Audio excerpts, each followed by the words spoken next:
friends, how you guys doing today? As you can tell, let me fix this camera. There we go. As you can tell by this video today, this is my hygiene routine video.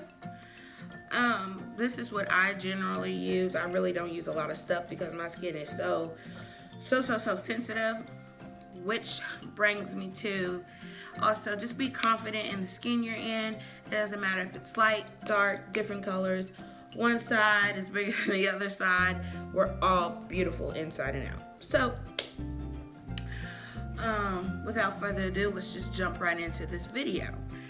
I generally use Dove and Olay, my go-tos, all the time. And I just don't use like Dove and Olay. I use I guess beauty bar too as well, and it's Dial, the antibacterial. So I'm just gonna show you what I use. First, when I get in the shower, I have the water steaming hot, ready to roll. I just let that fall all over my body so I can get my joints and everything loosened up.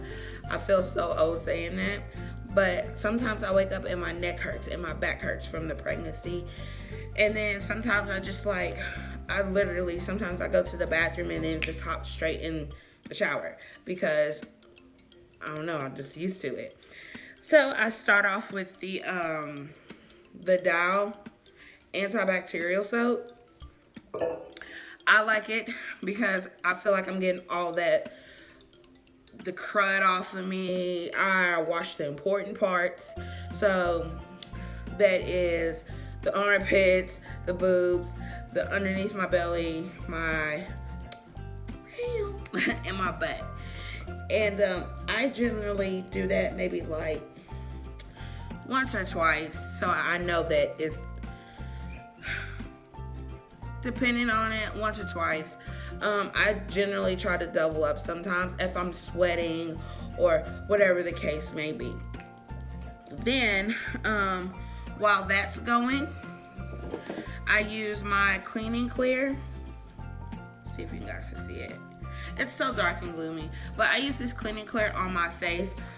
I did a vlog on this and I love it because instantly when you get out the shower, it's like you can feel it. Like you can feel like it's tightening and it's like and I love it. Meanwhile too, with the Dial bar, I use a white washcloth for when I'm doing my important parts, and then I use a second washcloth for my face as well. And meanwhile, I'm letting that sit on there. And I generally, with the Clean and Clear, I just rub it in my hands like that, and then I just go around my face. So it's not running down my face or anything like that. Then once everything is said and done, I used my Kenya Moore. Yes, they're upside down on purpose, but I'll tell you guys about that in a minute. I used my Kenya Moore product hairline because, as you can tell, I just literally cut my hair off and I'm starting on new again. So it's down to like the new growth. So just trying to keep my hair healthy, keep it from shedding. I use this. Sometimes I do use a lot more conditioner, but I love it. And I keep them upside down in my bathroom in the tub so I don't have to constantly pound it out and all that other stuff. Next, while that's going, I did have my Jumbo Olay, and I love this scent. It's a really good scent.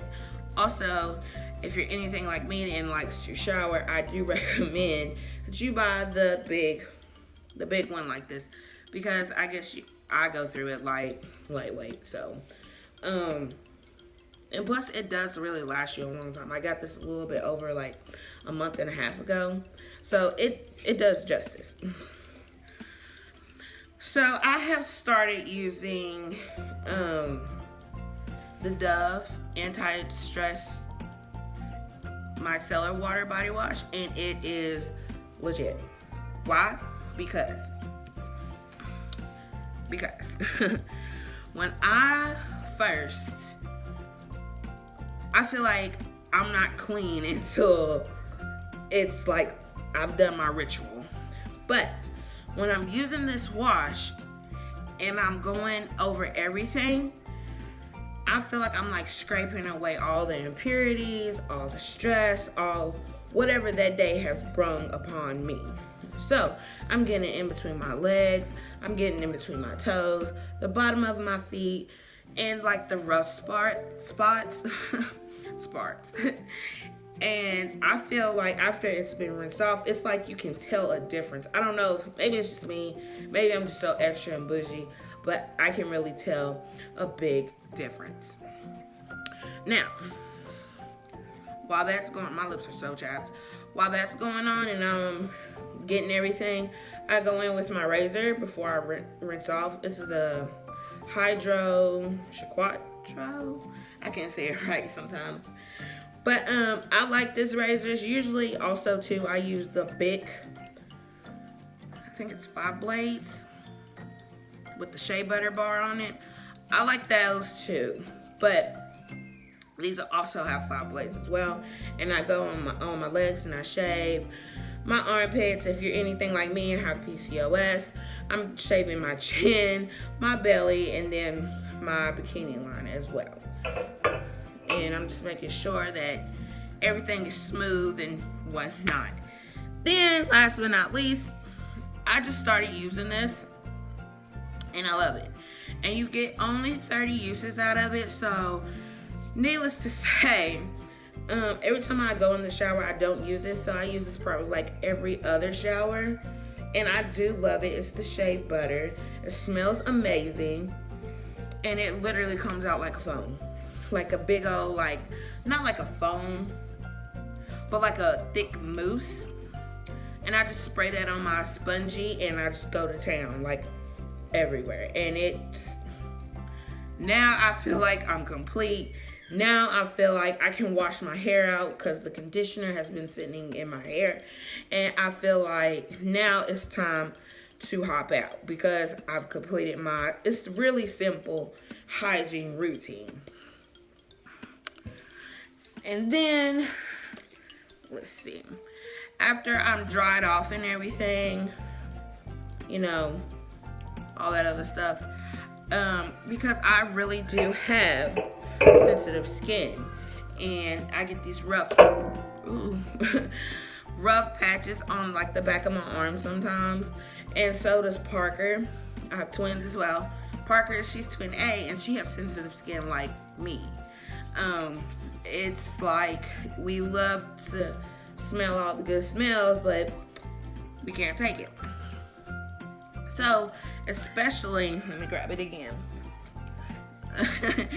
it's this Aveeno, let me see if you all can see it. This Aveeno eczema therapy, it's more like it's a balm, and it's not greasy. When you first use it, you're like, man, this is greasy-ish. But it's not, because I put it on the back of my arms, and then I put it like on the front of my thighs a little bit, and I use it with Parker as well.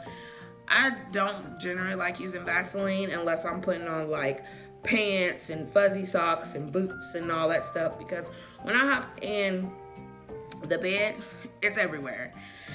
And I just generally don't like all of it everywhere like that. But when I use this, it like immediately it soaks in. It takes no time, and I don't have to worry about is it everywhere? Is it on me? Where is it? It's really good, and it doesn't have a smell. This is how much I've used it. It's time to get another one. But I just love the feel, and then like it really doesn't have a scent. So it's more of a skin protectant, because it's getting really, really cold outside, and the wind is whipping constantly. Then I go in with my Victoria's Secret Warm and Cozy, And like I said, where I have sensitive skin and this is not a heavy scent, I spray it on my wrist, a spray behind my back, and then a spray on each leg, if that makes sense. It works for me. Hey, what may work for me may not work for you, and what works for you may not work for me. So that wraps up this video. Just a couple of things. I'm going in on either Tuesday or Wednesday. I'm gonna have to give her a call here in a little bit, but I'm going in Tuesday and Wednesday. I'm getting induced. She'll be here on the 4th. Miss Nova needs to come out of my body. I'm just so ready for her to come. And my last doctor's appointment, I was not dilating any, like none. Like, she is in there. She is stuck in there. And I've read up on inductions because I've never been induced before. A lot of people said, well, it's better for you to go to labor on your own. First of all, I'm 37 weeks. I know every pregnancy is different, but I was pregnant through the summer. And I'm not saying like I was the only one, but when you're pregnant through the summer, it's done. Like, no more, you're over it. And usually by this time, my water has broken with Mason at 37 weeks. My water's broken with the twins at 34 weeks. So I'm just ready for it to be done. I'm ready for it to be over with. And I'm just ready to have my daughter. So she said she would get me started on Pitocin. So I don't know how to, I don't know. So it's like I'm going into the hospital blind, because I'm thinking everybody that has had their experience with Pitocin, it either works for them or it doesn't. And I push generally well through my contractions, I would say. But like I said, I've always contracted on my own, not having a synthetic medicine to help me. So I go in at 5 a.m. Am I nervous? Hell yes. Am I ready? Hell yes. I'm just worried about, what could go wrong, I've had a C-section before, so I am trying for a VBAC. I am also worried about my blood pressure because it does spike up and down. I'm worried about her heart rate just in case they put me on Pitocin. I'm worried about, am I gonna dilate? After I dilate, what's next? How long will it take for her to be here? So I am I'm really nervous right now. And besides me and my mom, it's gonna be hard. I'm not the first one nor the last one, so we'll see how it goes. But you guys will be there, of course. And I just want to say thank you all for subscribing to my channel. I have 28 subscribers. So hi guys, how are you doing today? And I'm just really grateful. It's not 100 or 30K or anything like that, but I am grateful for the amount of subscribers that I do have, because I connect with you all. Somebody's watching me, so I know I'm not boring. So the next time you all see me, we'll be in the hospital probably. 9 times 10 I'll be in the hospital. So I'm just so ready just to get this over with and just get it rolling. So until next time, bye.